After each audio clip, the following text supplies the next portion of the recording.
Je me souviendrai toujours du jour où j'ai ouvert pour la première fois la Bible des femmes. Ce recueil de textes, pas souvent facile, mais qui m'apportait un regard nouveau sur mon expérience en tant que féministe croyante. J'avais l'impression d'entrer dans une nouvelle dimension. Je ne sais pas vous, mais ma prise de conscience féministe doit beaucoup au travail de femmes, jeunes ou moins jeunes, qui ont lancé des podcasts, écrit des livres, rédigé des thèses, organisé des conférences que j'ai tout simplement absorbées sans modération et dont je continue de me nourrir. C'est la raison pour laquelle je suis particulièrement ravie de ce nouvel épisode un peu long qu'Alice et moi nous vous proposons cette fois-ci.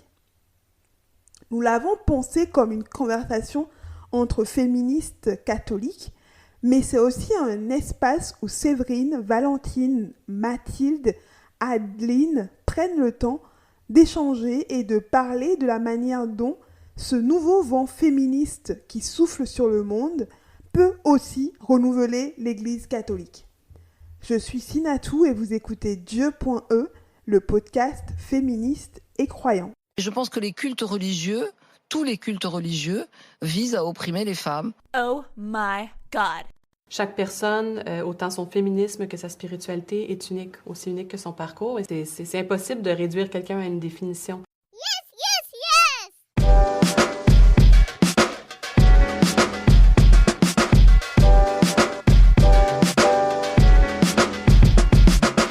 Dieu avec un E, le podcast féministe et croyant.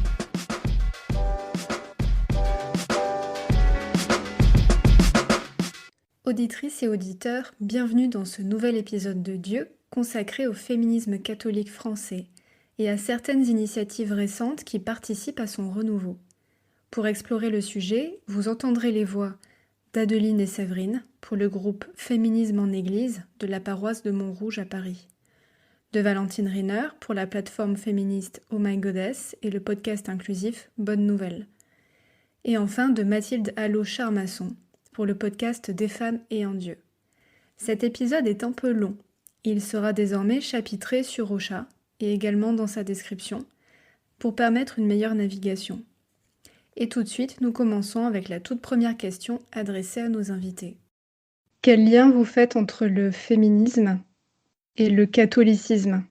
Comment vous articulez foi et conviction militante, quoi? Qu'est-ce que ça veut dire pour vous être féministe catho? Adeline. Donc j'ouvre le bal. Pour moi, je dirais que le féminisme catholique s'est un peu imposé de lui-même pour un souci de cohérence personnelle, c'est-à-dire que je suis féministe dans ma vie professionnelle, dans mes études, avec mes amis. Voilà, je n'accepte plus, ou j'essaye de ne plus accepter les discriminations envers les femmes. Et donc, en fait, il faut faire pareil dans le cadre de sa religion. Et étant catholique, le féminisme catholique s'est un peu imposé de lui-même. Et mais pour être honnête, c'est récent. J'ai commencé à vraiment le formuler comme ça depuis 1 an à peu près. Et je pense qu'en chemin, autre chose que j'ai découvert, c'est qu'en fait, ça amène aussi à plus de fidélité à l'évangile, parce qu'en fait, l'évangile n'est pas misogyne. Le message de Jésus ne l'est pas, et donc c'est aussi une redécouverte pour moi d'une revitalisation de ma foi sous la lunette du féminisme. Alors Mathilde? Alors, moi, je pense pas que je suis féministe catholique. Je pense que je suis catholique féministe, en fait. Ça paraît un peu jouer sur les mots que de dire ça, mais pour mon identité personnelle, il est beaucoup plus important d'être, alors je dirais pas catholique, moi j'aurais plutôt tendance à dire chrétienne, que d'être féministe. La foi, c'est qui je suis. Je suis une disciple du Christ, je suis fille de Dieu. Le féminisme, c'est une conviction. Et effectivement, c'est une conviction qui, à l'origine, un peu comme ce que disait Adeline, a d'abord été a d'abord informé mes prises de position et mes comportements dans les domaines, disons, séculiers de ma vie, et que c'est le fait de voir ma foi et mon engagement ecclésial aussi, mes engagements ecclésiaux, sous une lunette féministe, c'est aussi quelque chose qui s'est imposé il y a 2 ans, je dirais à peu près, avec la crise des... Enfin, malheureusement, ni la première ni la dernière, mais celle de 2019. Du printemps 2019 autour des abus sexuels, et en particulier des abus sexuels sur les femmes. C'est ça qui a été à l'origine de ma prise de conscience féministe dans le domaine spirituel plus largement que religieux. Séverine, tu veux répondre? Je dirais que, en fait, moi, j'ai été féministe avant d'être... Enfin, j'étais catholique, mais disons que je pense... j'ai eu un éveil féministe il y a, je sais pas, 5-6 ans. Enfin, petit à petit, je suis devenue féministe. Et voilà, j'ai eu des engagements dans la société féministe. Et un jour, je sais pas, je saurais pas trop dire quand c'était, mais je pense il y a 1 ou 2 ans, quelque chose comme ça, je me suis un peu rendu compte que j'avais un peu un dédoublement de la personnalité, parce que en fait, j'ai réalisé que en fait, dans l'église et dans l'église catholique, puisque c'est là que je suis, c'était pas du tout OK, en fait. Et je me suis dit, il faut pas que mon féminisme s'arrête aux portes de l'église. Enfin, peut-être que c'est là qu'il y a peut-être, en fait, peut-être même plus de choses à faire que... Enfin, en tout cas, il y a peut-être plus d'avancées à faire que dans le reste de la société. Et du coup, je dirais que c'est là que j'ai commencé un peu à prendre conscience qu'il fallait peut-être faire quelque chose. Après, je faisais rien en particulier. Mais je pense que ce qui m'a convaincue peut-être que je pouvais être féministe et catholique en même temps, parce que c'était pas évident pour moi à la base. Enfin, j'avais vraiment l'impression que c'était 2 mondes disjoints, quoi. C'est de me rendre compte, de rencontrer des gens comme Adeline, par exemple, de voir qu'il y avait des gens autour de moi qui pouvaient être catho et féministes en même temps, parce qu'en fait, j'en avais pas rencontré beaucoup jusqu'alors. Et du coup, je dirais que c'est un petit peu... Ça a commencé comme ça pour moi, en tout cas. Et Valentine? Pour moi, il n'y a pas de catholicisme féministe. C'est plutôt le catholicisme est féministe. Ma foi catholique, elle m'invite à croire que toute la création, y compris moi, est aimée de Dieu, et que moi, je suis appelée à aimer toute cette création. Donc en fait, comment être catholique sans être féministe, sans être antiraciste, sans être antispéciste, sans être contre tout type d'oppression ou de discrimination. Je me sens vraiment, par ma foi, invitée à une altérité envers chaque être humain. Et puis, je travaille aussi sur étendre ça finalement à toute la création. Alors, une chose est de se dire féministe, et une autre est de s'engager. Et vous avez fait le choix de vous engager. Moi, j'aimerais beaucoup interroger justement vos différents engagements. Pourquoi vous avez décidé de vous engager, de créer, de lancer vos projets, et surtout comment concrètement vous avez réussi à le faire. Donc, Valentine, si tu veux commencer, continuer. Moi, je me suis engagée donc dans l'église, disons, parce que j'avais des engagements féministes à l'extérieur de l'église avant, mais dans l'église, ça a commencé quand je me suis mise à faire de la théologie, en fait. Parce que la théologie et les théologies féministes en particulier ont radicalement bousculé ma foi et mon rapport à Dieu, mon rapport au monde, et que en fait j'avais envie de partager ce changement de regard. Donc c'est vraiment parti de l'étude.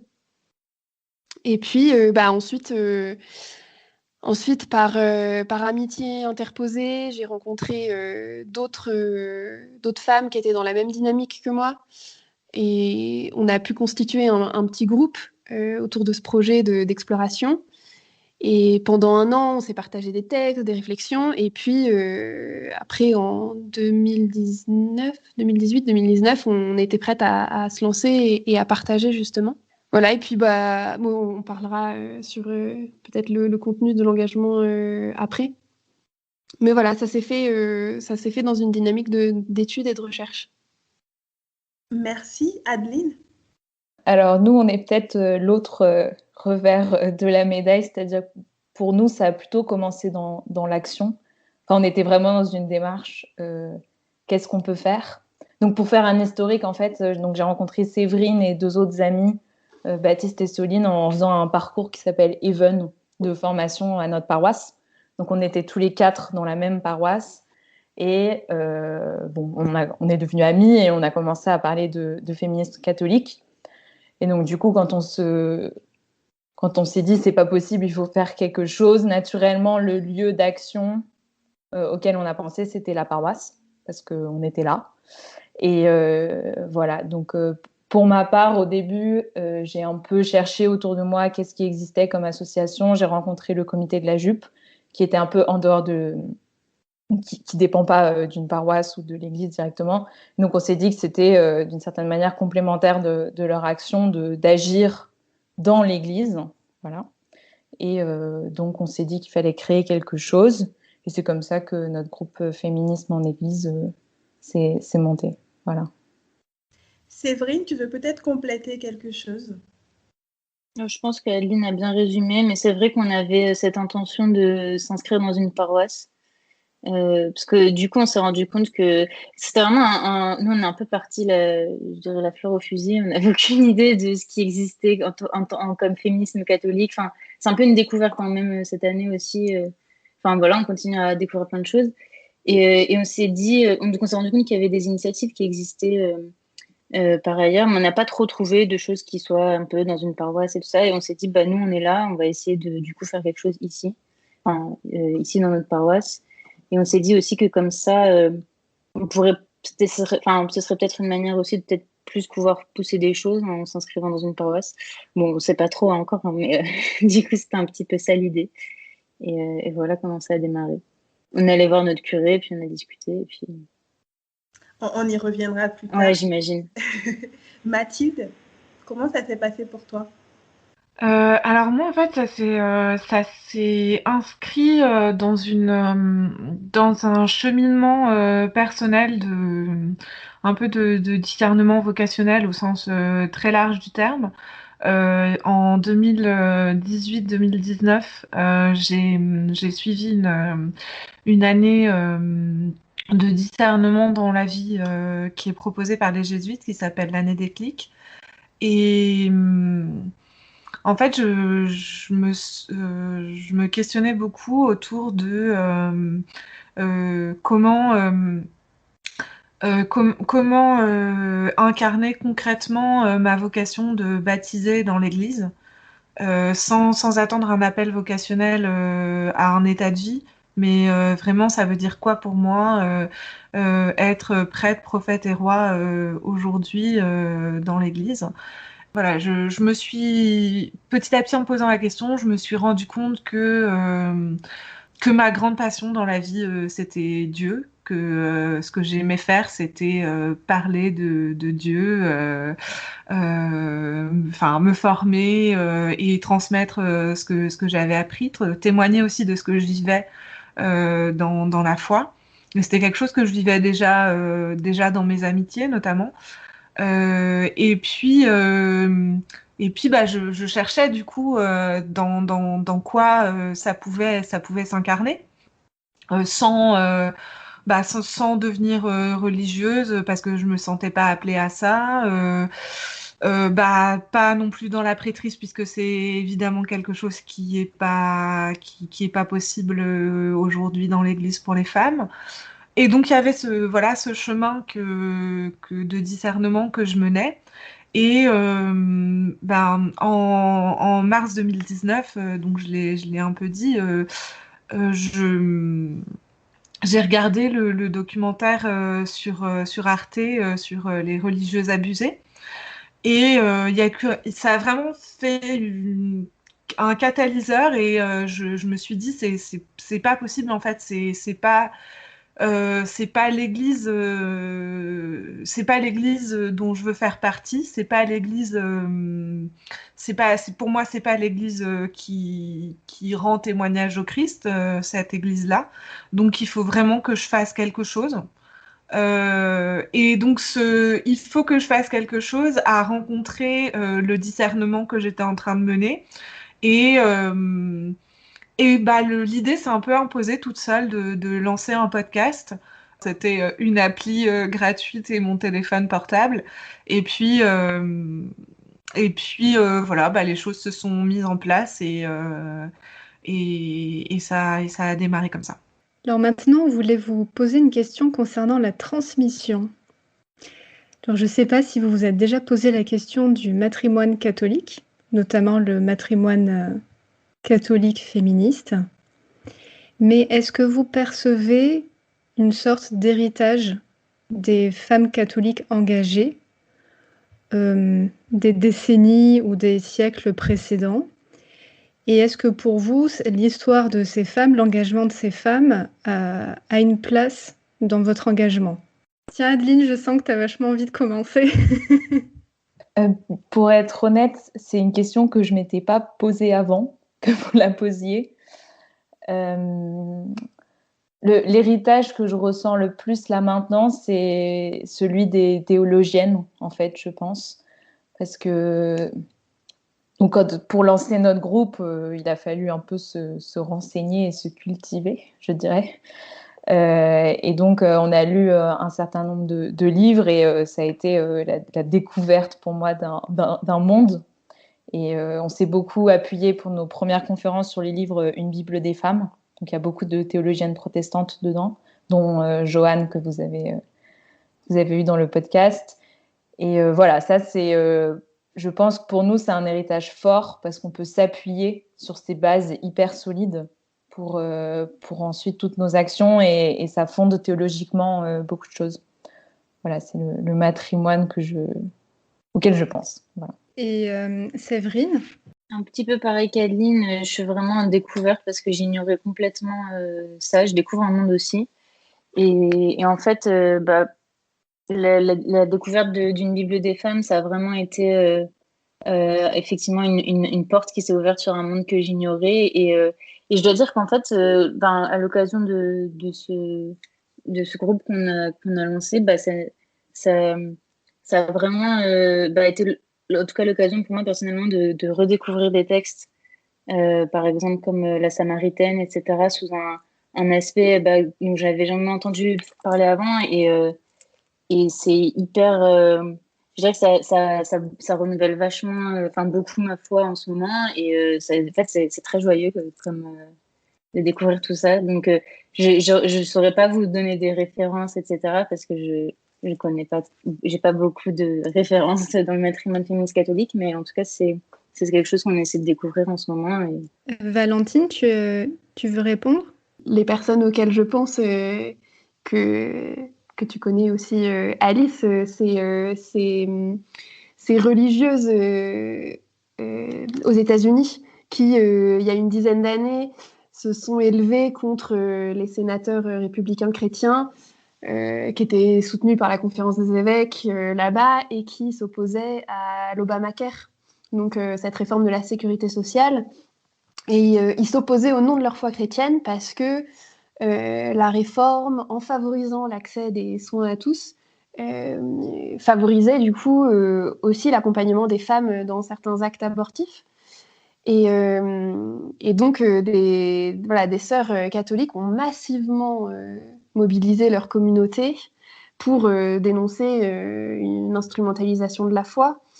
Et puis, pour élargir cette question de la défense de la vie et de l'accès aux soins à une forme vraiment beaucoup plus vaste de justice sociale.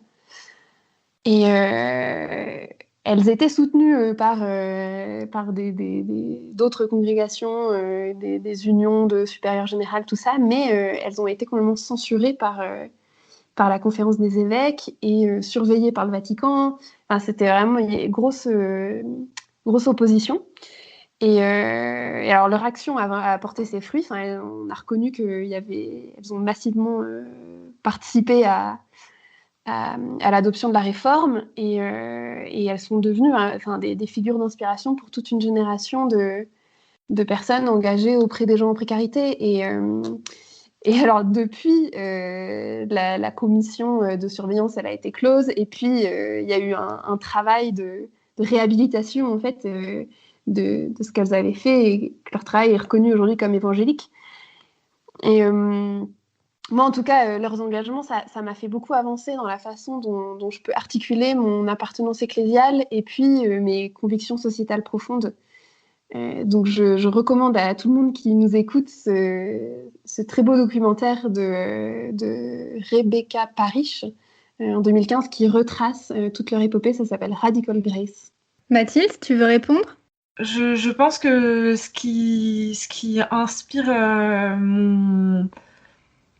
mon action et mes engagements, plus que un héritage féministe catholique, c'est des figures de femmes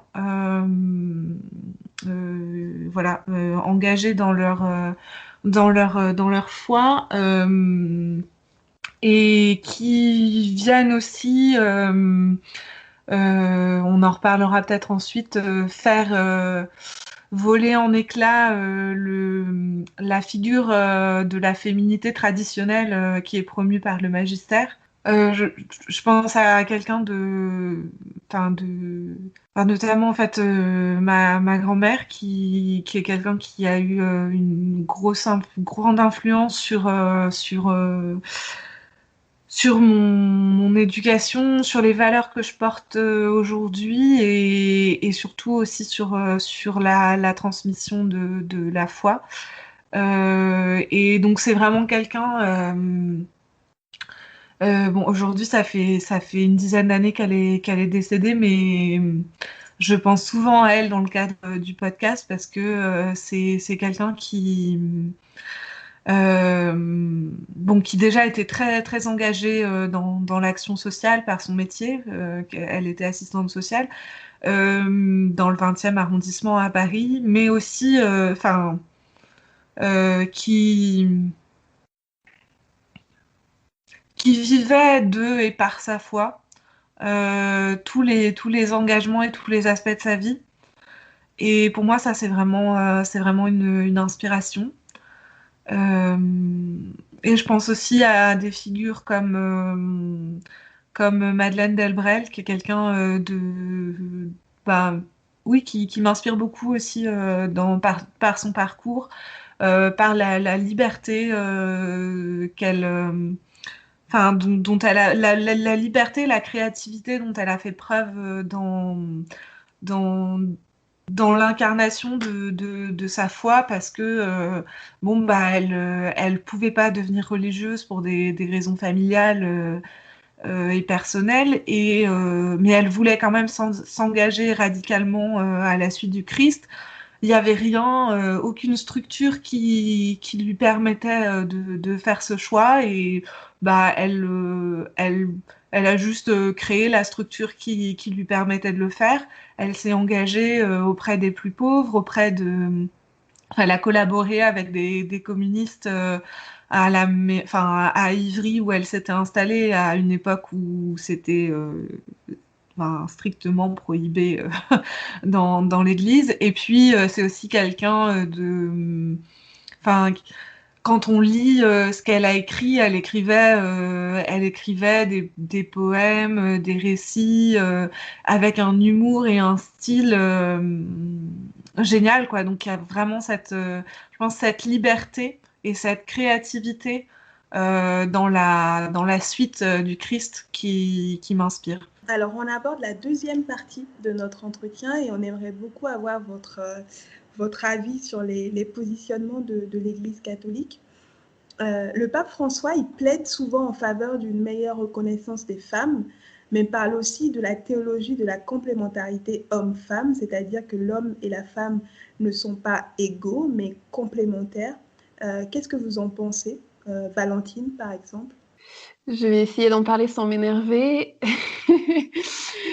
Enfin, je veux juste commencer par dire que donc alors il y a deux choses. Il y a d'un côté la théologie, enfin les différents courants de théologie, et de l'autre la parole magistérielle, enfin voilà, de l'institution hiérarchique. Et ce qui est intéressant, enfin ce que j'ai découvert qui était très intéressant en faisant de la théologie, c'était que, enfin du côté des théologies, il n'y a pas de pensée unique du tout. Bien au contraire. Enfin c'est vraiment c'est de la recherche. Donc il va y avoir voilà différents courants, des hypothèses, des théories qui s'opposent, qui se complètent, qui débattent, voilà. Et donc oui, il y a des théologiens qui ont développé cette idée de la complémentarité. Il y en a d'autres qui, au contraire, l'ont complètement démontée. Mais voilà, ce qui suscite beaucoup de colère, ça va être certains textes de la hiérarchie ecclésiale, qui donc sont pensés et écrits par des hommes exclusivement. Parce que c'est que des personnes ordonnées, donc que des hommes. Et moi, je me dis, mais en fait, de quel droit un groupe d'hommes légifère sur ces sujets? C'est le patriarcat par excellence, quoi. C'est des hommes, pour la plupart blancs, qui dictent et qui cherchent à contrôler la liberté des femmes de gérer leur propre existence, en fait. Donc pour moi, c'est un abus de pouvoir, c'est du voyeurisme. Ça me pose vraiment des gros problèmes. Séverine, qu'en penses-tu? Ouais. Alors c'est toujours un peu, enfin, c'est une question qui est pas facile parce que moi j'ai pas les armes théologiques pour débattre sur ces sujets-là avec des gens qui vont me soutenir que c'est ça ce en quoi il faut y croire. En tout cas, moi, ce que je peux faire, c'est plus y répondre par, j'ai envie de dire par l'action, même si je sais pas en quelle action ça peut se concrétiser, mais je suis plus d'avis de montrer, enfin, de faire des preuves par exemple, au-delà de la question de complémentarité homme-femme et toutes les questions de la position de l'Église sur les relations homosexuelles, etc., je préfère parler de gens que je connais enfin, essayer de montrer en fait que voilà, il y a en fait ce que vous dites ou enfin, ce qui est théorisé par certains s'applique pas, enfin, marche pas en fait, en essayant de montrer des exemples et tout ça. Et je pense que c'est comme ça que, enfin, en tout cas, moi, c'est comme ça que j'essaie de répondre parce que je peux pas y répondre sur leur propre terrain. J'ai pas fait d'études théologiques, je sais pas, j'ai pas tous les arguments. Je sais pas citer la Bible. Vous savez, c'est tout le temps des chapitres et des versets à la minute. Moi, je sais pas faire, donc je peux pas répondre comme ça. Adeline, est-ce que tu penses que hommes et femmes sont complémentaires alors? Moi, je pense qu'ils sont égaux. Ça, je crois plus en l'égalité qu'en la complémentarité. Non, pour être honnête, mon avis personnel, c'est que on n'en sait rien. Donc, je suis une scientifique et jusqu'à preuve du contraire, nos cerveaux, c'est les mêmes. Voilà, pour moi, on est franchement hyper similaires et je comprends pas le problème de l'Église avec ça, leur problème avec la théorie du genre. En tout cas, leur discours ne me convainc, mais pas du tout. Voilà, j'ai l'impression que c'est juste une question de garder le pouvoir entre hommes plus qu'une question de vraiment s'intéresser à la différence homme-femme.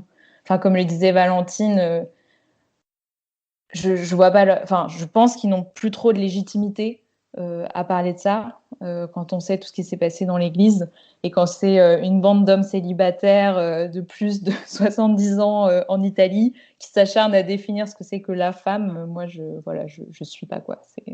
Je comprends pas. et je n'adhère pas. Mathilde, comment comprends-tu cette position de l'Église qui d'ailleurs est des fois très justifiée par certains textes de la Bible, hein, en fait. Oui, bah, je pense que je suis d'accord avec Valentine et Adeline. Pour moi, c'est quand même, en repensant à vos questions là cet après-midi, moi qui suis historienne, je trouve qu'en fait, on assiste aujourd'hui dans l'Église à un peu le même phénomène que ce à quoi on a assisté au XIXe siècle face au mouvement féministe, notamment qui réclamait des droits politiques pour les femmes. Il y avait une bande d'hommes, en l'occurrence des parlementaires, qui discutaient entre eux du fait qu'il fallait qu'ils gardent le pouvoir pour eux. Et aujourd'hui, l'Église en est exactement au même point. Et forcément, en fait, ça ne peut pas avancer si s'il y a que du clergé ordonné qui participe aux décisions, puisque on n'a jamais vu de groupe renoncer à un système qui est fait pour leur profiter, en fait. Donc, moi, je suis assez pessimiste sur l'évolution des choses tant que les structures ecclésiales évolueront pas en profondeur. Et pour ce qui est de cette histoire de complémentarité homme-femme, il me semble que le problème fondamental, Adeline l'a un petit peu dit, c'est qu'on envisage, la femme comme le résultat d'une nature féminine. Et donc, tant qu'on renonce pas à cette idée de nature, on peut pas fondamentalement, on peut pas tellement évoluer. Et ce que tu disais, Sinatou, sur le fait d'être ces positions ces textes du magistère soient appuyés sur des textes bibliques, ça montre juste l'importance en fait de lire et de découvrir d'autres formes d'exégèse qui font dire à ces mêmes textes qu'on nous présente comme étant des justifications indéniables de l'existence d'une nature féminine et d'une nature masculine, d'une complémentarité entre l'homme et la femme.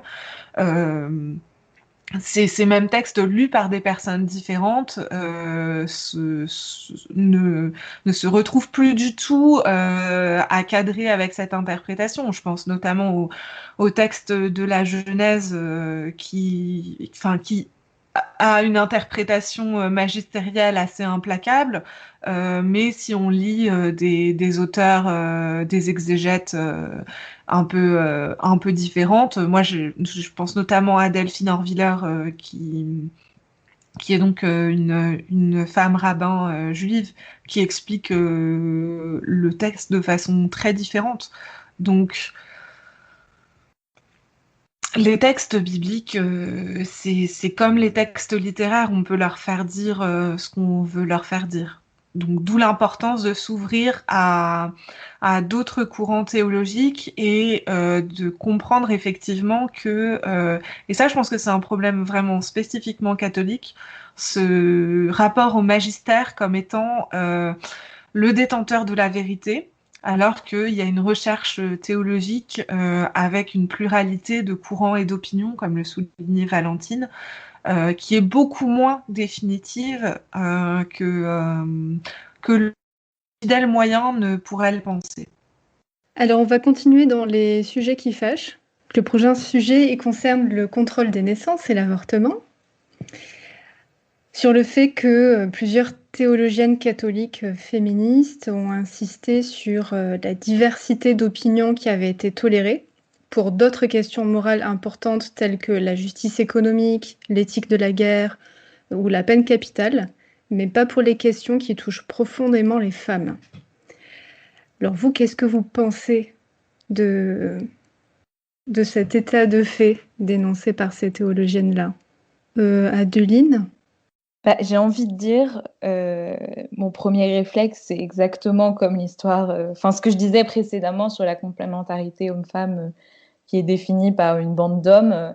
Finalement, c'est assez logique que quand il s'agit de problèmes qui touchent les femmes au quotidien, ils se sentent pas concernés, ils sont complètement radicaux et il manque un peu d'empathie, je crois.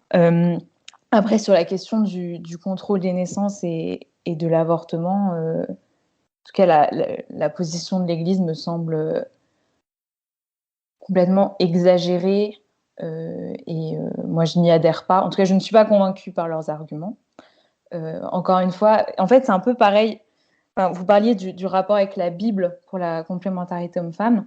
Moi, en tout cas, j'avais lu l'encyclique de Jean-Paul II, Mulieris Dignitatem, où il parle de ça, justement, pour un peu me frotter à ce qui fâche. Et ce qui m'a frappée, c'est qu'en fait, c'est très peu fondé sur la Bible. Voilà, un point de vue, je ne suis pas exégète, etc., mais en fait, c'est 100 pages de métaphores, d'envolées lyriques, j'ai l'impression. Et les métaphores se transforment en vérité au fur et à mesure de la phrase. C'est très étrange et en fait, on parle très très peu de la Bible dans cette histoire et de Jésus. J'ai l'impression que les seuls textes qui fondaient tout ça, c'était la Genèse. Et voilà, et la Genèse, c'est court et on peut lui faire dire ce qu'il veut. Et en tout cas, pour les histoires de contrôle des naissances et de l'avortement, en tout cas, ce qu'on entend dans les médias de la part de collectifs qui se prétendent catholiques, ils ne parlent jamais de la Bible, ils ne parlent jamais de Jésus, et ils disent énormément de bêtises. Rationnellement, je ne peux pas croire à ce qu'ils disent. Voilà. Donc, je ne suis pas tout à fait d'accord. Et en dehors de est-ce que je suis d'accord ou pas, d'un point de vue peut-être pragmatique et stratégique, je ne comprends pas l'obsession de l'Église sur ces sujets. C'est quelque chose qui me choque et m'énerve beaucoup personnellement parce qu'on parle tout le temps de ça alors que on parle pas de justice sociale, ou en tout cas on en parle moins dans les paroisses par exemple. Là dans la feuille d'information paroissiale, on a droit aux prières de notre évêque de Paris, soi-disant pour la vie. En plus ils disent jamais pourquoi ils veulent qu'on prie et c'est complètement c'est pauvre intellectuellement et ça blesse énormément de gens. Donc c'est quelque chose qui m'énerve beaucoup dans l'Église aujourd'hui. C'est peut-être le sujet qui m'énerve le plus dans l'Église aujourd'hui. Séverine, tu veux t'exprimer sur la question ? Je pense que Adeline a assez bien résumé ma position. Je trouve qu'il y a un gros déni en fait aussi ou un sens des réalités complètement. C'est assez sidérant. En fait, l'Église prêche, en tout cas, les recommandations, c'est par exemple, comment ça s'appelle, les méthodes naturelles, etc. Mais en fait, très peu de gens les pratiquent, quoi. C'est ça qui est fou, c'est que ça reste ce qui est indiqué, alors que, en fait, c'est la réalité de très peu catholiques aujourd'hui, je pense. C'est un peu incroyable, quoi. Et je pense qu'effectivement, c'est quand même beaucoup dû au fait que c'est des hommes qui émettent ces recommandations-là. Des hommes qui ne sont pas en couple aussi. Je pense que ça joue peut-être sur leur compréhension de la chose. Mais... Oui, ça concerne peu de personnes, oui. J'avais vu un sondage aux États-Unis sur les femmes catholiques. Il y a 99% des femmes catholiques américaines qui prennent un contraceptif. Valentine ? Pour moi... Je vais un peu dans le même sens. Je trouve qu'il y a c'est flagrant. Le discours de l'Église, il est flagrant de méconnaissance de la réalité biologique, de la fécondation à l'accouchement, en fait, de tout ce processus de grossesse. Et non seulement il y a une méconnaissance de la réalité biologique, mais en plus, quand on regarde, quand on étudie les textes d'un peu plus près, souvent on brandit cet argument de la nature, cette nature qu'il faudrait respecter, écouter, donc un peu un mot valise. Mais quand on sait que, par exemple, la nature, entre guillemets, elle va avorter spontanément 70% des fécondations entre un spermatozoïde et un ovule dans le corps d'une femme. 70%. Allez pas me dire que une femme en détresse qui avorte, elle va contre la nature. Oui, il faudrait vraiment prendre des cours de bio au séminaire, déjà pour commencer à aller dans quelque chose qui se tient un petit peu. Quand Adeline dit que les arguments la convainquent pas, oui, parce que en fait, la plupart des arguments ne tiennent pas. Bon, ça bouge, on le voit bien. On le voit bien bon, alors peut-être pas dans tous les milieux, mais disons qu'il y a ce qui est recommandé par le magistère et il y a la réalité pastorale. Voilà, la plupart des religieux, des prêtres que je connaisse, leur position là-dessus, elle n'est pas celle du magistère. Mathilde? Alors pour rejoindre Valentine et Aline sur les fondements théoriques, moi je me suis aussi un peu renseignée. J'ai lu notamment Humanum Vitae, la fameuse encyclique du pape Paul VI publiée en 1968 où il explique donc que les moyens de contraception artificiels, entre guillemets, ne sont pas reconnus comme licites par l'Église. Ce qui est très frappant dans cette encyclique, c'est que si on la lit en entier, le concept de nature change de contenu en fait entre la première et la deuxième partie de l'encyclique. Et tout d'un coup, effectivement, dans la deuxième partie où on parle de contraception, la nature englobe tout un tas de choses qu'elle n'englobait pas avant. Et surtout, je vous invite vraiment à lire cette encyclique parce que elle est révélatrice pour moi de l'esprit qui préside à ces enseignements sur la contraception et sur la sexualité d'une façon générale. L'argument majeur et pivot étant si les gens, en particulier les femmes, peuvent faire l'amour comme ça, n'importe comment, sans craindre d'avoir un enfant après, et ben tout le monde va coucher avec tout le monde, et où est-ce qu'on ira, ma bonne dame?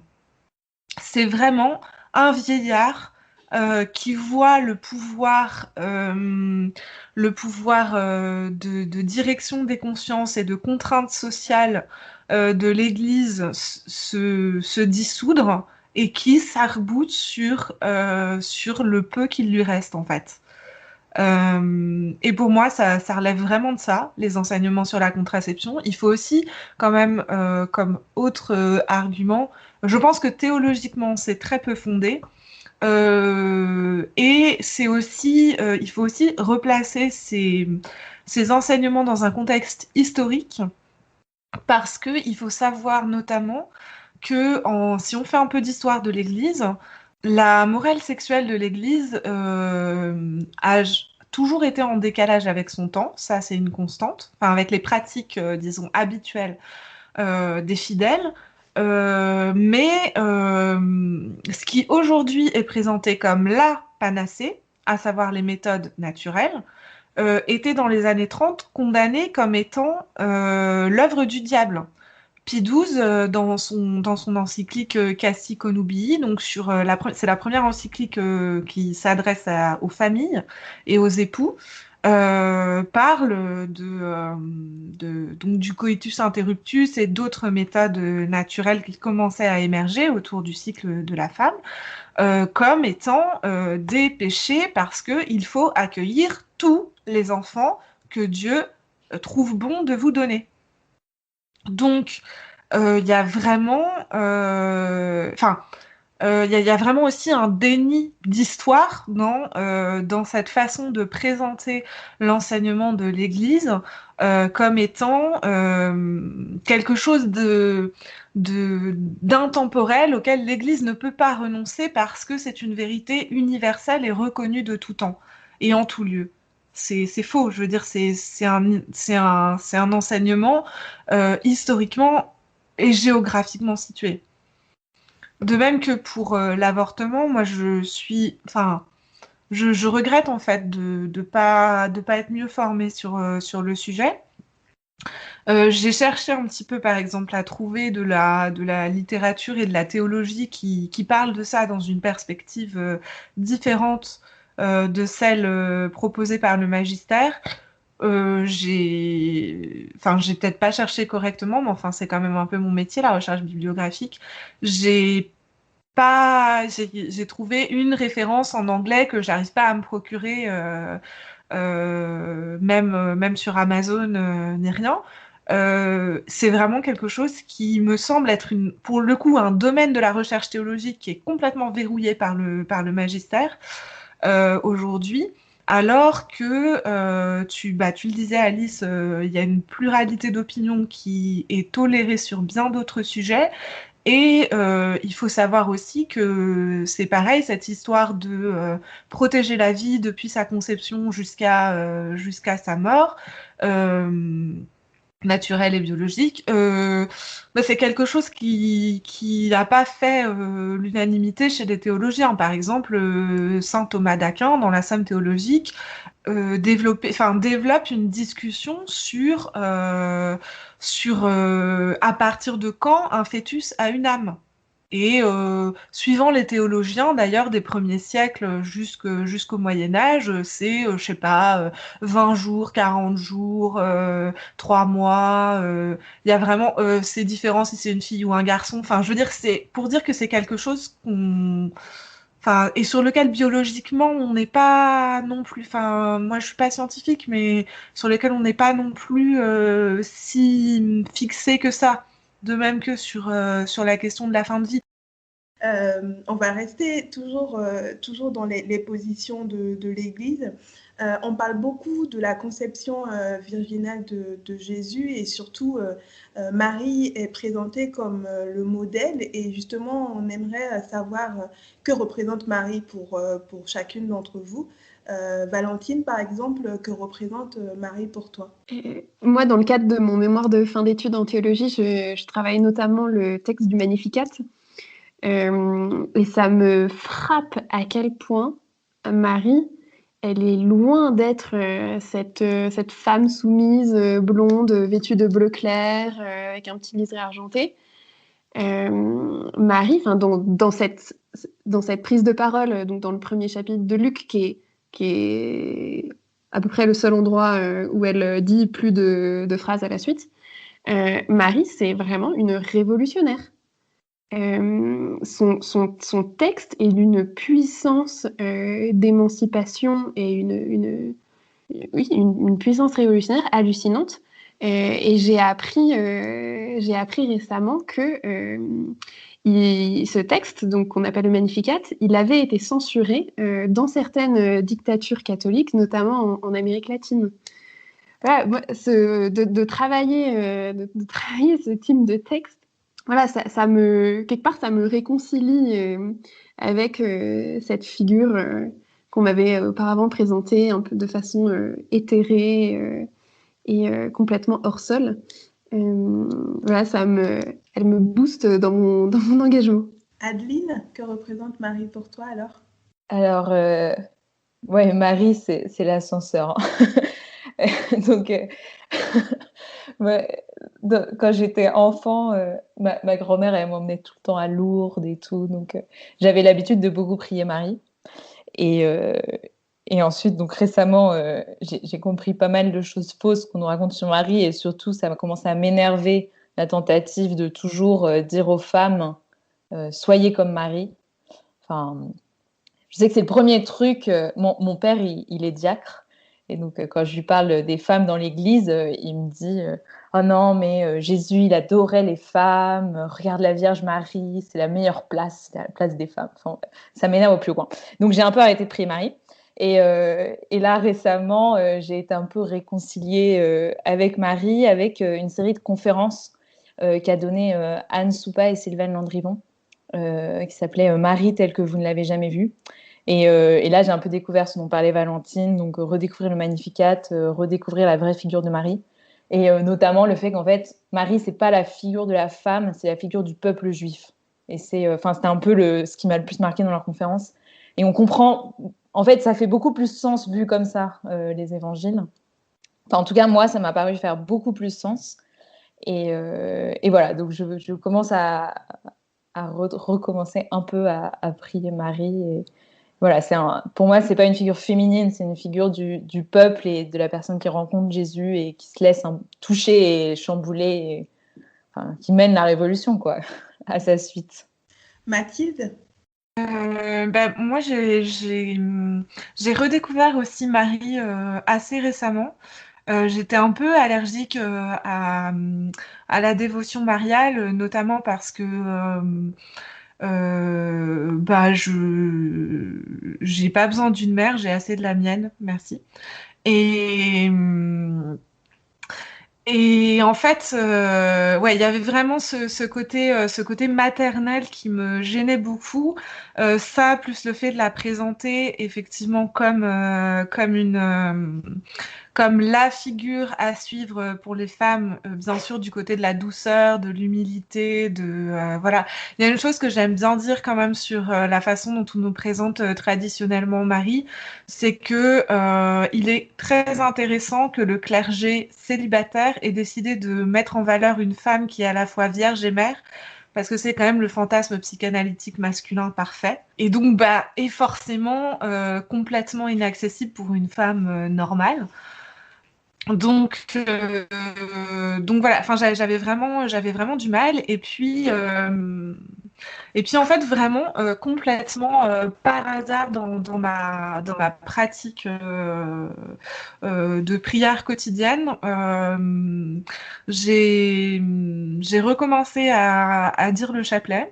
J'ai redécouvert aussi le Magnificat, qui, je rejoins Valentine, est l'un de mes textes préférés dans l'Évangile. Et voilà, j'ai redécouvert Marie. L'acte, en fait, vraiment, il y a eu un moment, je m'en souviens très très bien. J'étais dans une église, je suis allée. Voilà, j'avais un choix difficile à faire, et je me suis retrouvée au pied de la statue de Marie. Et j'ai envisagé le oui de Marie d'une façon complètement différente de celle que j'avais l'habitude un peu de façon stéréotypée de voir. J'ai vraiment vu le oui au risque de la réprobation sociale, parce qu'elle se met quand même vraiment en danger quand elle accepte d'accueillir Dieu au prix de... Enfin, les gens vont penser elle a eu des relations sexuelles hors mariage, un truc qui est puni quand même de lapidation dans le monde juif. Donc, il y a vraiment cette dimension subversive dans la figure de Marie, et pas subversive pour être subversive, mais parce que elle dit tellement oui à Dieu qu'elle ne se soucie plus du reste. Et ça, pour moi, c'est la figure du disciple parfait, quoi. Et ça c'est ça qui devrait nous inspirer. Donc pour moi, Marie, c'est une sœur dans la foi, quelqu'un qui a fait ce que je voudrais être capable de faire, et à qui je demande justement de m'inspirer cette attitude-là, cette attitude d'accueil radical. Et juste une dernière anecdote pour le plaisir, j'ai eu un petit filleul il y a 3 ans, et je me suis sérieusement posé la question de savoir si j'allais ou pas lui offrir une médaille de la Vierge pour son baptême. J'ai essayé de trouver des trucs sur cette tradition-là, mais j'ai pas trouvé.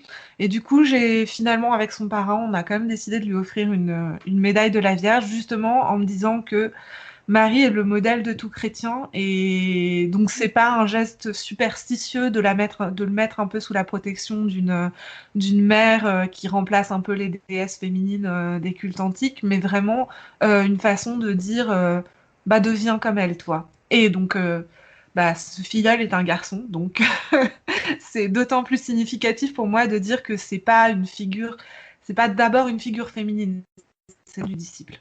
Et enfin, Séverine. Je pense que ça a déjà été très bien répondu jusqu'à présent. C'est vrai que parfois, voilà, la figure de Marie, elle peut être un petit peu comment dire, agaçante quand elle est un peu érigée en cette espèce de symbole tellement parfait que ça peut ressentir comme une injonction intenable, mais je commence aussi à me la réapproprier aussi et c'est quand même voilà, quelqu'un que j'aime bien prier. Donc Valentine, on voulait te poser des questions par rapport à Oh My Goddess et à savoir pourquoi est-ce que vous avez fait une action essentiellement en ligne et pourquoi aussi le format podcast. Alors, donc on a choisi le format podcast pour plusieurs raisons. Alors déjà, moi j'aime beaucoup ce format. J'ai commencé à écouter des podcasts quand je faisais le ménage dans ma coloc étudiante, puis ensuite dans les transports. J'ai essayé en cuisinant, mais ça n'a jamais été très concluant. Donc ça, j'ai arrêté. Mais c'est une voix, un propos qui rentre dans mon intimité et voilà, d'accueillir cette voix comme ça, moi, en tout cas, ça me fait beaucoup avancer sur différentes thématiques. Et puis, alors, donc, concrètement, quand s'est posé la question pour notre projet, on s'est rendu compte que l'audio, il avait ce grand avantage de permettre une prise de parole donc intime, tout en gardant la possibilité de préserver un certain anonymat, si nécessaire. Et donc, ce que permet pas, par exemple, la vidéo. Et puis, en plus, voilà, ça demande plus de compétences techniques, c'est plus coûteux, plus grosse empreinte écologique. Et en fait, je me suis rendu compte que c'était probablement pour toutes ces raisons que le format audio, il est depuis quelques décennies un canal d'expression vraiment privilégié dans les mouvements minoritaires, et en particulier dans les mouvements féministes. Donc pour moi, ça a du sens, cette inscription dans une histoire collective de la prise de parole. Et puis, alors, très concrètement aussi, nous, comme on habitait toutes, dans notre petit groupe, dans des régions différentes, à l'époque, on ne pouvait que envisager une action en ligne. Même si là, à voir avec la situation sanitaire dans quelques mois, mais on organise un colloque en septembre prochain à l'Université de Genève. Donc voilà, on sent aussi cette nécessité de faire des choses en chair et en os. Et donc on commence à se pencher sur ce sujet-là. Et avec la plateforme Oh My Goddess, vous avez créé un podcast qui s'appelle Bonne Nouvelle. Et c'est un podcast d'homélie, c'est ça, hebdomadaire le dimanche. Alors l'homélie, pour les auditrices et auditeurs, c'est grosso modo une prédication qui est faite au cours de la messe.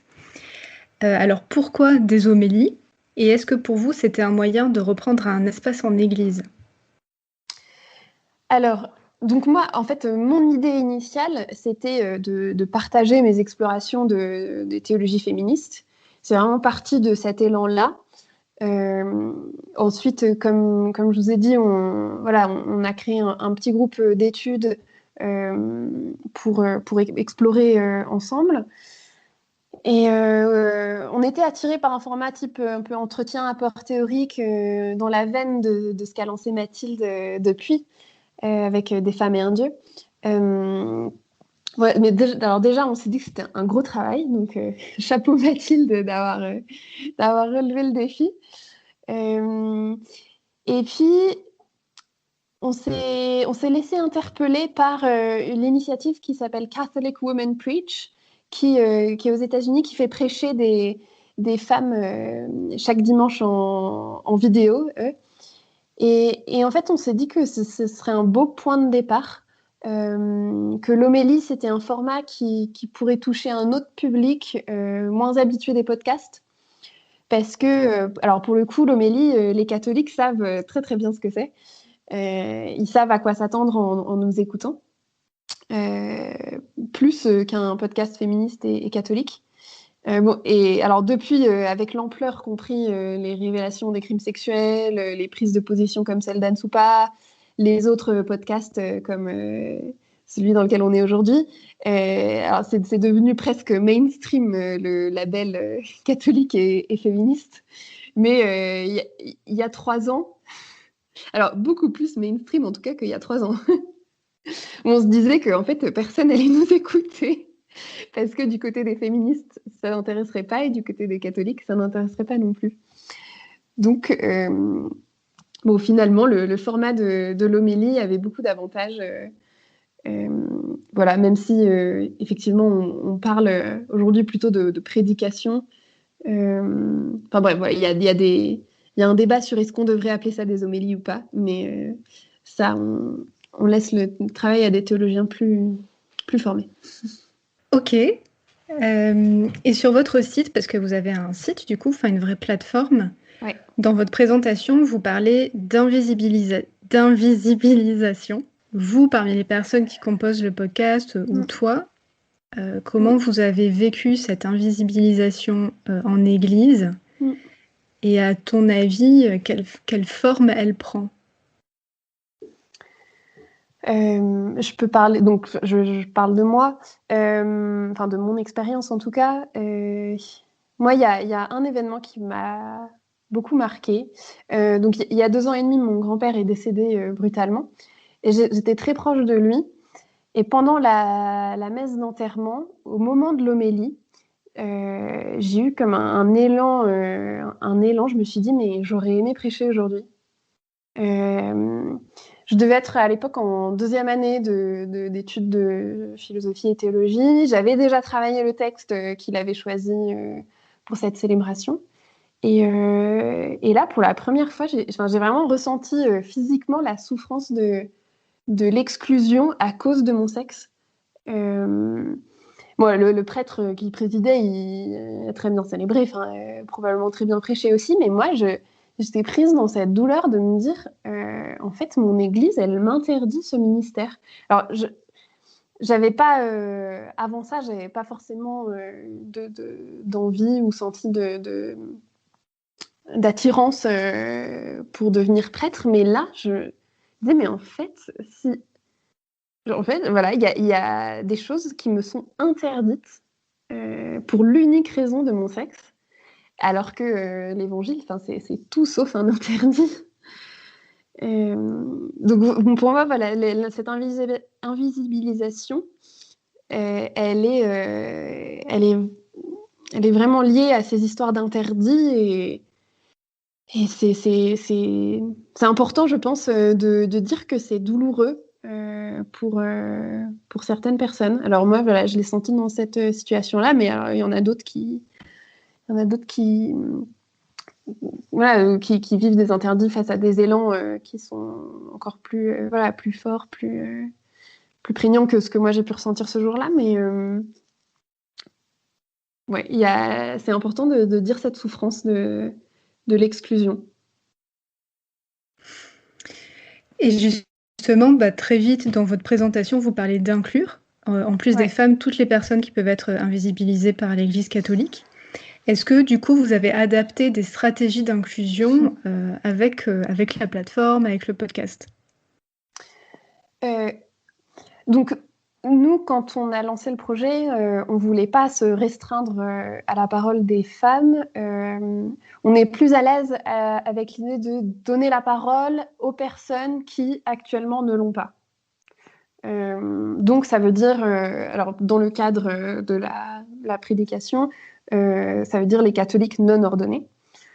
Et en fait, comme on aimerait que dans l'Église, le sexe ne détermine plus ce qu'on a le droit de faire ou non, que ce soit plus une source de discrimination, en fait, que ce soit plus une question centrale, on s'est dit, en fait, voilà, c'est pas une question centrale dans notre projet. Donc notre stratégie d'inclusion, c'est simplement parmi les personnes actuellement écartées de ce lieu de parole, c'est d'essayer d'équilibrer les profils, des plus jeunes, des plus âgés, plus ou moins insérés dans l'Église, plus ou moins formés, des membres laïcs ou consacrés de communautés religieuses, etc. Ouais. Pour moi, la prédication, comme elle se fonde sur la façon dont on peut tisser des liens entre le récit biblique et sa propre histoire, c'est forcément très fécond d'entendre des personnes aux histoires différentes. Après, voilà, on fait ce qu'on peut. Les personnes les plus invisibilisées, ça prend du temps de les trouver. Mais pour nous, c'est vraiment important de garder cet horizon d'inclusion de chaque catholique, quelle que soit sa vie, sa condition sexuelle, raciale, etc. Et ce podcast, il a changé quelque chose dans ton parcours féministe ou ton parcours de foi? Ce que le podcast a le plus changé dans mon parcours de foi, je pense que c'est ce qu'on vit dans notre groupe. On était 4 au lancement, maintenant on est 5. Donc c'est notre engagement qui nous a rassemblés. Et depuis, j'ai vraiment cette sensation qu'on s'est partagée mutuellement l'été dernier de faire église avec donc celles qui sont devenues des amies. Je me sens être une petite église. Je me suis construite ma place dans l'église et je me sens un peu moins seule humainement dans cette église. Et puis, ce qui me nourrit aussi beaucoup, c'est la rencontre avec les personnes qui prêchent. De voir comment leur parole, elle est féconde et puis comment elle les transforme elle-même. Je trouve ça vraiment très poignant. Ça me confirme dans notre intuition de départ. Voilà, on leur fait confiance, elles nous font confiance. On se risque ensemble dans une démarche qui bouscule. Et dans cette confiance mutuelle, il y a des très très belles choses qui se passent. Alors, on va parler du coup du projet Féminisme en Église, donc avec Adeline et Séverine. Alors, la première question, c'était de savoir comment vous aviez monté votre projet concrètement, qui n'est d'ailleurs plus un projet aujourd'hui puisqu'il existe, et surtout comment il a été accueilli, comment vous avez réussi à faire accepter votre groupe à votre paroisse et à votre curé. En gros, bon, Adeline a une idée initialement, je pense c'était courant de l'an dernier, on a commencé à en parler un petit peu, si on faisait quelque chose autour du féminisme dans la paroisse. Et ça a un peu commencé comme ça, c'était pas forcément très clair ce qu'on voulait faire et tout ça. Et du coup, on en a discuté avec le prêtre qui s'occupait d'Even l'an dernier, qui a changé de paroisse depuis, et qui a accueilli assez positivement notre idée. Et du coup, enfin voilà, il nous a dit continuez à réfléchir à ce que vous voulez faire, et puis après, je vous mettrai en relation avec le curé. Et du coup, après, nous, on a pas mal réfléchi à ce qu'on voulait faire. Et comme on le disait tout à l'heure, on s'est dit, nous, on veut vraiment essayer de créer quelque chose en paroisse. Et on a un peu fait une petite note d'intention en expliquant un petit peu pourquoi on a envie de faire ça. Et du coup, après, on a rencontré notre curé, donc en lui disant qu'on avait envie à la fois de faire venir des intervenantes, donc exclusivement des femmes, pour revisiter, voilà, à la fois des sujets théologiques, mais aussi, donc on a fait ça par exemple au début de l'année, et là on est en train d'essayer de parler plutôt des sujets de pouvoir dans l'Église. Et donc on a envie, du coup on marie ça avec une fois sur deux on fait ça, une fois sur deux on essaie d'organiser des soirées un peu débat ou plus échanges ou rencontres. Et bref, du coup on a présenté ça au curé, et je pense qu'il était un peu surpris, enfin il savait pas forcément si ça, enfin je dirais qu'il était là, ok, le féminisme, pourquoi pas, mais voilà, il a été tout à fait bienveillant, il nous a dit ok, allez-y. Et je pense qu'il était un petit peu surpris de voir que ça avait l'air d'intéresser du monde. Parce que au début de l'année, quand on a lancé le groupe, du coup, on avait fait des petits dépliants qu'on a distribués à la sortie de la messe, et il y avait pas mal de gens qui venaient nous voir, et enfin, en particulier des femmes, qui nous disaient c'est super, bravo de faire ça, ça m'intéresse. Et du coup, il a vu que voilà, il y avait ces femmes qui réagissaient, donc il s'est dit bah du coup, il y avait peut-être quelque chose, je pense. Mais du coup, voilà comment ça s'est fait. Je sais pas, Adeline, si tu veux compléter. Oui, juste pour dire que, en fait, nous, on a un peu foncé, quoi. On n'a pas particulièrement réfléchi stratégie. Enfin, on a écrit ce qu'on voulait faire, qui était au départ vraiment donner la parole aux femmes. Donc, je pense qu'on l'a présenté comme ça au curé. On veut donner la parole aux femmes. Et lui, il a dit oui direct. Donc, peut-être pour mettre en contexte, Saint-Pierre-de-Montrouge, la paroisse où on est, c'est une très, très grosse paroisse. Il y a énormément de monde qui vient, pas pour des histoires de délimitation. Il y a des milliers de personnes qui viennent à la messe chaque week-end. Et c'est aussi une paroisse qui a beaucoup de moyens et énormément de groupes. Donc, je pense que pour lui, c'était pas un problème d'accepter un nouveau groupe. Ils n'ont pas de problème de locaux. Donc, il avait aucune raison de dire non. Voilà. Et je pense aussi qu'on a eu de la chance dans le sens où on était 4 jeunes.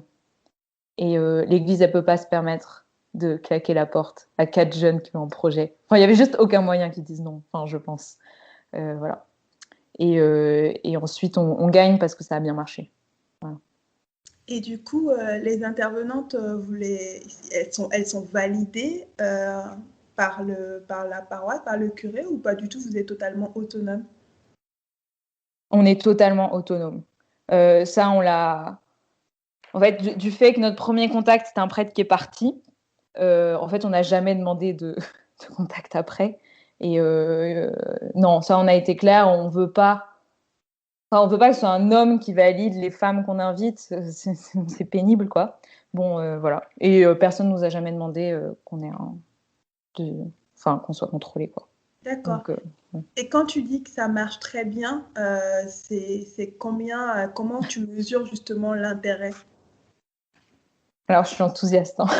Non, alors, bon, faut quand même mettre en contexte, on est en période de pandémie. Donc, pour ça, c'est un peu pénible. Donc, en fait, on a fait une conférence en vrai. C'est tout ce qu'on a pu faire. La première qui a réuni une 50aine de personnes. Donc, pour la paroisse, je crois que le curé, il n'en revenait pas.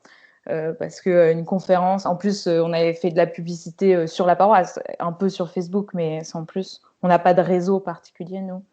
Voilà, donc c'est pour ça que la première rencontre était un succès. On a fait une deuxième rencontre en vrai, où on a eu donc soirée débat. On a quand même eu, je pense, 15-20 personnes, alors que c'était, je veux dire, il n'y avait aucune intervenante. Donc la première, l'intervenante, c'était Valérie Nicolet, qui est une théologienne protestante. Donc quand on a des intervenantes de poids, on a plus de monde parce qu'il y a leur réseau qui vient, c'est des femmes connues.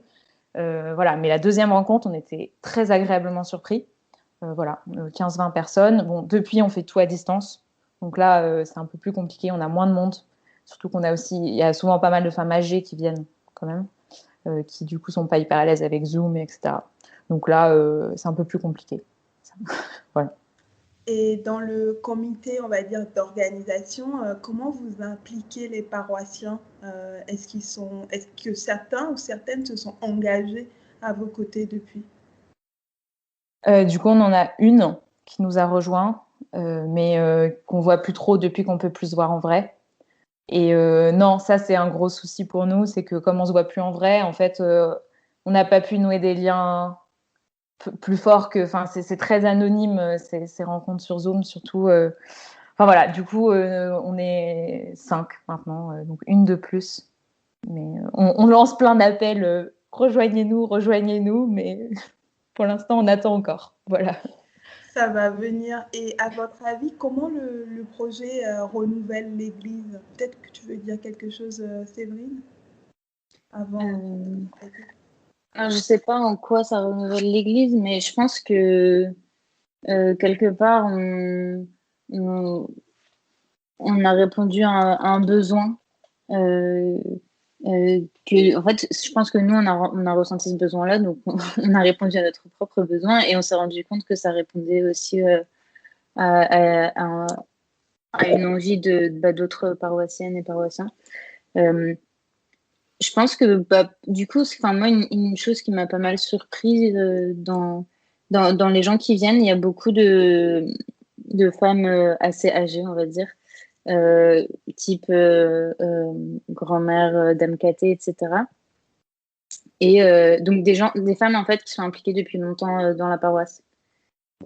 qui et enfin j'ai trouvé ça super intéressant parce que du coup c'est vraiment des personnes qui vivent dans l'église depuis longtemps et qui du coup enfin ont été intéressées par notre proposition et donc je pense que enfin notre rencontre mutuelle avec ces femmes-là est très enrichissante. Donc c'est un premier élément, je pense, de renouvellement. Et après, du coup, l'avantage, disons, du côté pandémie, c'est que comme on est passé sur Zoom, on a aussi finalement atteint un public qui n'était pas forcément paroissial. Et, euh, et ça nous a permis d'échanger. On a échangé avec un groupe de femmes en Belgique qui sont intéressées par notre initiative, enfin, avec qui qu'on va rencontrer lundi. Et voilà, pourquoi pas, peut-être que ça va.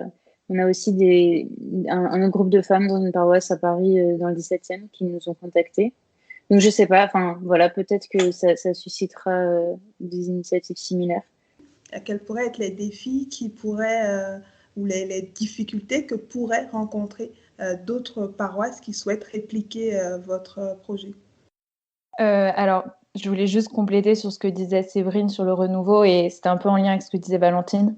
C'est que ce qui a été marquant, c'est que donc à cette rencontre avec les femmes de la paroisse qui étaient très intéressées, on a rencontré une souffrance en fait. Enfin, ça, je m'y attendais pas, mais en fait, il y avait pas mal de femmes qui ont 50 ans, qui sont super formées et qui ont travaillé dans l'église pendant des années et qui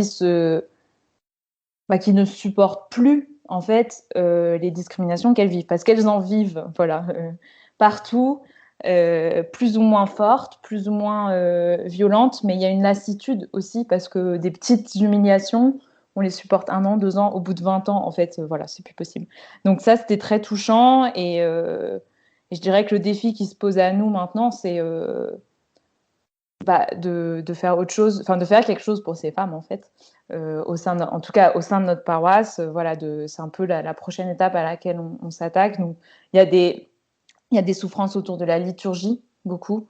Alors c'est un sujet qu'on ne pensait pas forcément aborder, mais il y en a beaucoup qui, voilà, il faut que les femmes puissent donner la communion, il faut que les filles puissent être servantes d'autel, il faut tous ces sujets-là qui peuvent changer dans la paroisse et on va peut-être essayer de faire changer les choses. Mais bon, c'est pas fait. Voilà. Et puis des sujets autour de la prise de décision, partage de responsabilités dans les groupes.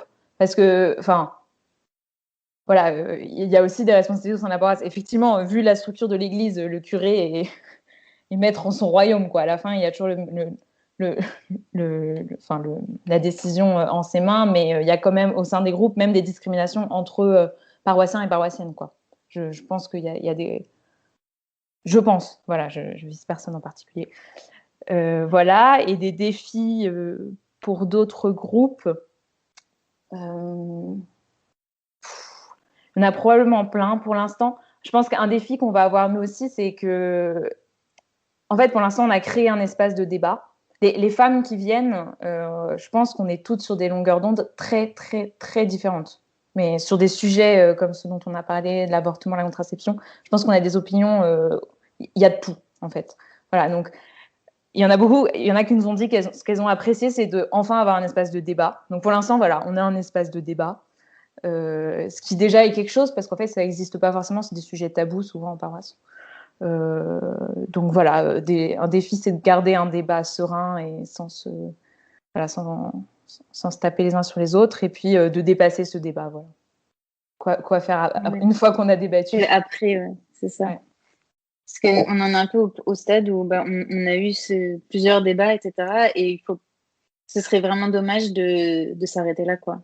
Et finalement, que chacun ou chacune ait pu, entre guillemets, vider son sac, mais qu'ensuite il se passe rien. Donc voilà, maintenant qu'on a ouvert cette porte, il faut la garder ouverte et essayer nous, on a vraiment cette envie d'essayer d'en faire sortir quelque chose, des propositions, donc c'est un peu le défi auquel on pense.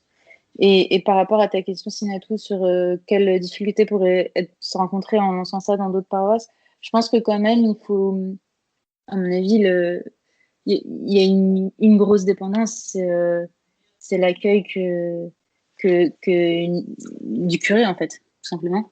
Nous, on a eu la chance que ils nous disent oui et puis que voilà, c'est parti. Si d'autres femmes veulent lancer une initiative similaire et que, enfin, il y a un peu quand même cette dimension d'être à la merci du dirigeant de la paroisse, quoi. Je pense que ça peut être des difficultés. Enfin, on parlait de est-ce que le curé il a un droit de regard sur nos invités, etc. Nous, non. Mais bon, j'imagine que ça pourrait se poser dans d'autres paroisses. Je pense que ça, ce serait une vraie difficulté. Merci, c'est super intéressant. Alors, on va finir par Mathilde. Alors Mathilde, pourquoi ce titre de podcast ? Évidemment, en référence au film Des hommes et un dieu. Ah oui, je pensais que la référence était évidente en fait, mais voilà. Et puis, parce que je trouve que ça traduit bien le projet du podcast en fait, qui est de montrer la diversité des parcours féminins en relation et de faire parler chaque femme de sa relation propre avec Dieu. Donc, c'est aussi une façon de contrer les stéréotypes sur le féminin, la féminité et la femme d'une façon générale, en donnant à voir la diversité des femmes et de leur spiritualité. Et donc tout à l'heure, on parlait du fait que tes épisodes étaient très documentés, que ça représentait beaucoup de travail. Est-ce que tu arrives à trouver des ressources théoriques au sein de l'Église, tes chroniques? Ça dépend vraiment des sujets de chronique. Il y a des sujets pour lesquels je m'appuie sur des publications, notamment tout ce qui est exégèse.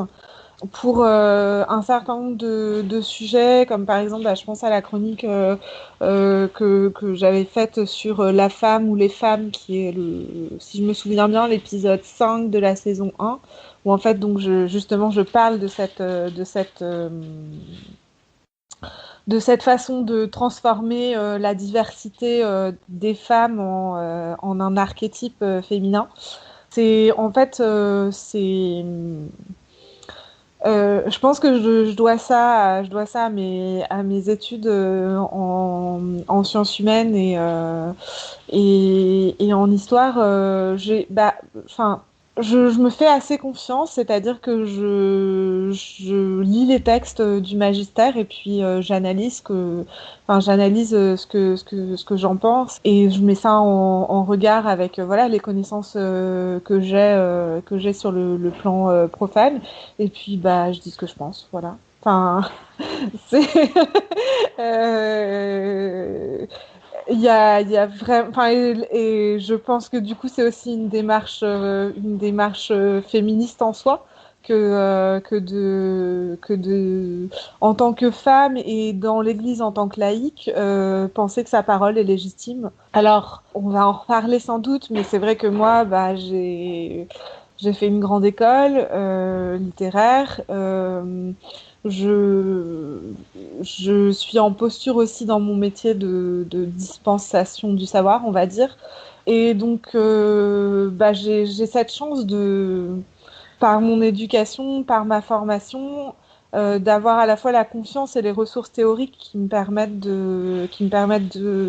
d'aborder, que ce soit les textes de l'écriture ou les textes du magistère, d'une façon... en me faisant suffisamment confiance pour les critiquer en fait. Et donc pareil pour les sources que j'utilise qui finalement sont assez variées. Je me sens vraiment j'ai eu une formation à la recherche, j'ai décidé finalement de pas poursuivre dans cette voie-là, mais la démarche que j'adopte pour mes chroniques, c'est vraiment cette démarche de recherche. Cette posture de me dire Donc j'ai plein de sources du savoir autour de moi, mais l'instance qui produit cette chronique, c'est moi et bah, en même temps, je dis pas autre chose à mes auditeurs, hein, c'est vraiment, je leur fais un compte rendu de ce que je pense, de mes opinions, qui sont des opinions documentées et argumentées. Et d'ailleurs, j'ai vraiment à cœur dans les enfin en fait donc les chroniques le podcast en fait est disponible sur les plateformes de podcast, mais il y a aussi un site qui l'accompagne, et je donne toujours vraiment systématiquement les références de tout ce que je cite de façon précise et détaillée, parce que pour moi c'est enfin voilà, c'est important que mes auditeurs puissent mes auditeurs et mes auditrices puissent se retrouver se faire leur propre opinion en la matière. Et oui, ben voilà, c'est comme des notes en bas de page pour un essai, quoi. C'est fondamental. Et parmi tes chroniques, est-ce qu'il y en a qui ont été des sources d'inspiration pour toi, qui ont vraiment changé quelque chose dans ton parcours? Disons que les chroniques sur certains sujets m'aident à faire émerger et à formaliser quelque chose des choses qu'en général je pense depuis longtemps, mais que je formule peut-être pas de façon cohérente. Et puis, bah, je pense que plus que les chroniques, ce qui est important et ce qui change vraiment quelque chose dans ma vie de foi, c'est les rencontres que je fais en entretien. J'ai vraiment, grâce à ce podcast, j'ai commencé un peu. Enfin, j'ai commencé en interrogeant les gens autour de moi, y compris par exemple une collègue de bureau, donc des gens. Ça m'a permis d'approfondir des relations que j'avais, qui n'étaient pas forcément, avec des gens avec qui j'avais pas forcément parlé de spiritualité, pas forcément parlé d'église, et ça c'est vraiment, c'est très enrichissant. Et je pense que et puis ça m'a permis de rencontrer des gens que j'aurais pas rencontrés dans la vraie vie ensuite, à mesure que le podcast, que le projet prenait un peu d'ampleur. Enfin, les femmes avec qui je m'entretiens me font suffisamment confiance à moi et aux auditeurs et aux auditrices pour nous faire rentrer dans l'intimité de leur relation avec le Seigneur. Bah, chaque entretien, du coup, j'en sors un peu changée. C'est un peu comme si je vivais la visitation régulièrement, c'est-à-dire que je suis un peu dans la position d'Élisabeth qui voit Marie et qui dit c'est incroyable les merveilles que le Seigneur fait par toi. Chaque entretien, c'est un peu ça en fait. Si on considère le féminisme catholique plus comme un mouvement de militance, etc., comment est-ce qu'on peut arriver à inclure et mobiliser le plus grand nombre de femmes dans le féminisme catholique, alors que médiatiquement, il est présenté très très très majoritairement par des têtes d'affiche de femmes qui sont blanches, hétéros, bourgeoises. On présente souvent leur parcours universitaire ultra poussé. Est-ce que ça peut être un frein à l'identification et à la création de rôle modèles, et donc un peu à la mobilisation et à ce qu'on pourrait faire avec le féminisme catholique? C'est une question que je me pose beaucoup dans les entretiens que je mène. Et hélas, j'ai du mal à justement inclure des profils différents. Parce que déjà il y a énormément de femmes que je contacte qui me disent qu'elles se sentent pas légitimes pour parler de ce genre de sujet. Parfois j'arrive à les convaincre de dépasser ça, parfois non. Donc je n'ai pas de réponse finalement à cette question. Adeline et Séverine, vous voulez vous prononcer sur la question? Peut-être en tout cas répondre sur comment mobiliser. C'est mon humble avis, et effectivement moi aussi je suis quand même une femme blanche hétérosexuelle assez éduquée, parisienne, etc. En tout cas, ce qui fait réagir les femmes, j'ai l'impression, c'est quand on leur fait une proposition spirituelle nouvelle. Et en tout cas, c'est l'écho qu'on a eu. Voilà, une nouvelle analyse de la Samaritaine, une nouvelle analyse de ça. Et en fait, les gens sont intelligents et les gens ils comprennent qu'on leur ment sur certains sujets ou en tout cas qu'on les manipule. Et ça, enfin, je sais pas, ça plaît et ça marche, quoi, voilà, tout simplement. Mais c'est pas juste une question de théologie, la place des femmes. Enfin, les femmes qui en ont marre de pas pouvoir donner la communion, je pense que ça bouillonne dans toutes les paroisses partout. Enfin, c'est pas réservé à une élite parisienne. Mais peut-être, par exemple, il y a une grosse différence entre les campagnes aussi et les grandes villes, où il y a moins, parfois, du fait qu'il y ait moins de prêtres, finalement, ça laisse plus de place aux femmes et donc elles ont moins de problèmes de discrimination. Donc c'est peut-être aussi pour ça que ça réagit plus dans les villes comme Paris et Lyon que dans les campagnes. Voilà. Valentine, tu es là ? Non, mais c'est une question, cette question de la représentativité, elle nous travaille beaucoup depuis le début de notre groupe. Il se trouve que dans notre groupe, on est tous on a toutes au moins un parent étranger, enfin non français. Et donc la question de la mixité ou des discriminations, des différences est marquée dans nos parcours de part, voilà, enfin sur le plan culturel. Donc on y est très sensible et alors pour moi c'est une question qui se résout pas une fois pour toutes parce que donc les personnes qui acceptent de partager de participer à notre projet, il y a plusieurs raisons pour lesquelles ils et elles disent oui. C'est soit parce qu'effectivement, il y a un fruit qui est mûr de leur côté et une envie, parfois liée aussi à une frustration de ne pas avoir de lieu de prise de parole. Donc ça, c'est pas quelque chose qu'on contrôle. C'est, voilà, notre proposition leur parle et puis ils nous proposent.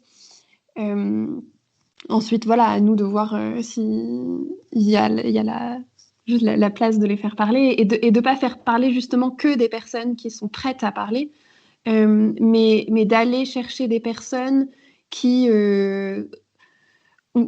voilà, on sent qu'il y a, alors chaque personne a quelque chose à dire, mais je le sens bien, de temps en temps, je croise des personnes, je me dis, mais là, ce serait vraiment une richesse.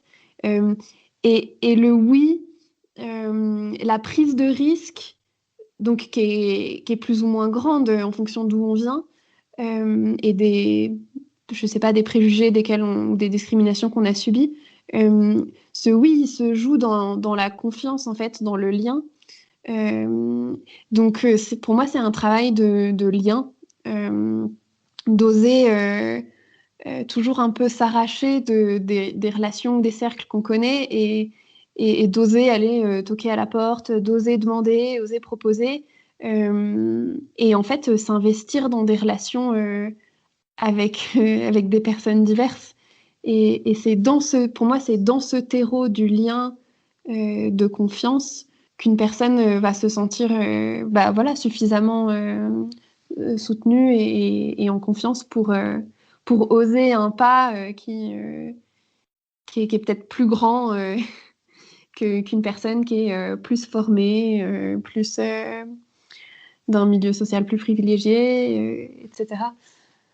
Donc pour moi, ça se joue, voilà, ça se joue dans le lien et donc on a tous une part de responsabilité dans tisser ces liens-là qui permettent une forme d'émancipation et d'existence. Voilà, c'est ainsi que se termine notre intense conversation. Merci à Séverine, Valentine, Adeline et Mathilde.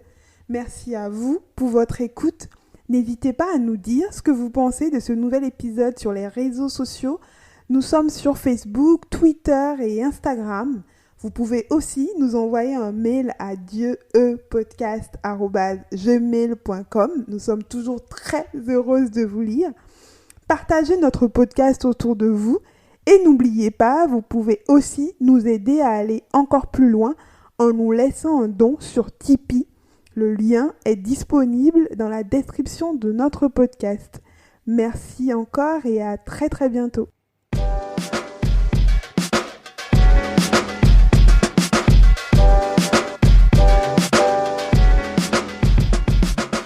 Goodbye.